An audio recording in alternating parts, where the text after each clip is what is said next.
In the dark of the night, they came into his home. They ripped him from his pregnant wife. They sent him to Louisiana away from his lawyers because they knew what they were doing was illegal. Mahmoud Khalil is not a criminal. He is a legal permanent resident, an activist, and a human being who dared to stand up against genocide. And for that, the U.S. government, with the full backing of both political parties, decided to deport him. But this is bigger than one case. Khalil's detention is part of a nationwide crackdown on dissent, on campuses, in workplaces, in the streets. They're trying to silence all of us. This is what authoritarianism looks like. This is what the state punishing people for speaking out looks like.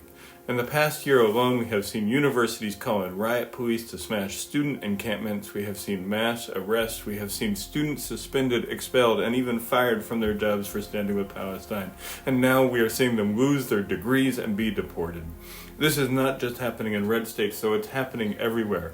The Democratic Party, the so-called defenders of democracy, are pushing anti-protest laws right here in Maryland. They are pushing bills designed to crack down on student protest under the guise of regulating expressive conduct.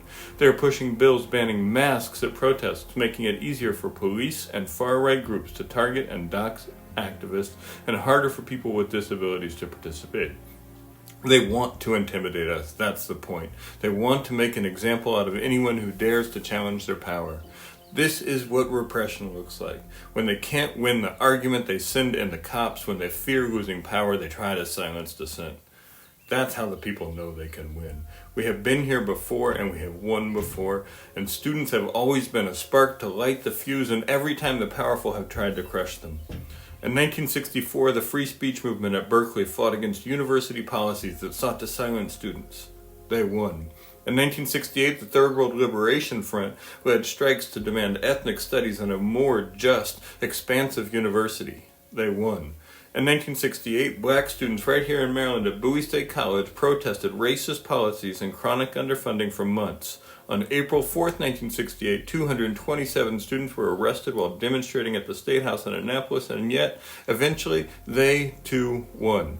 At Columbia University in 1968, and again in 1985, and again in 2024, students protested war and apartheid, and each time the university will send in the cops, but the students will change history. The same fight is happening today. It's happening at Columbia, at Towson, at Hopkins, at the University of Maryland, and in every school across the country where students are rising up against war, racism, genocide, and corporate control. And no matter how much the people in power try to crush dissent, we, the people, will win.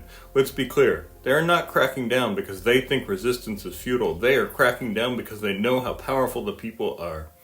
The people in power see the student movement growing. They see the mass outrage against U.S. complicity in genocide. They see people connecting the dots between Palestine and police violence, between war and corporate greed, between the people in power and the suffering they inflict on the world, and the people in power are terrified.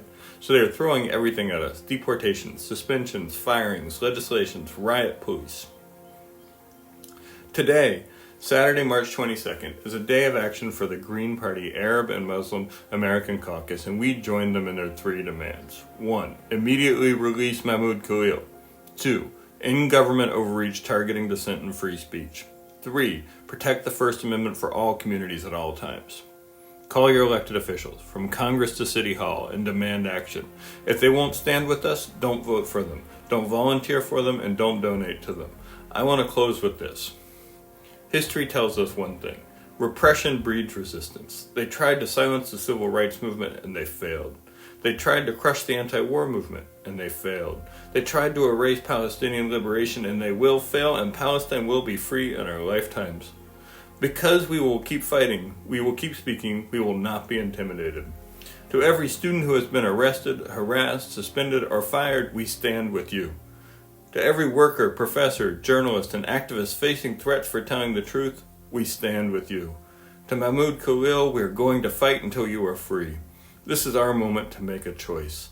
Do we accept a world where the government gets to decide who gets to speak and who gets to protest?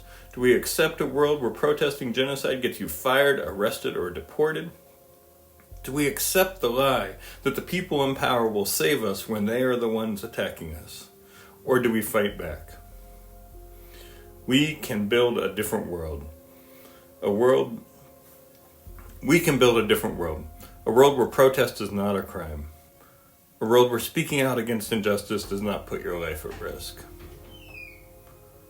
A world where people, not the police, not the corporations, and not the war machine decide our future. And to do that, we must reject the corrupt politics of both parties. We must organize, we must build, and we must form independent political power outside of the two parties. Then we must elect people who actually believe in free speech and democracy, and not people who believe in corporate rule. And we must never, ever stop fighting. Thank you.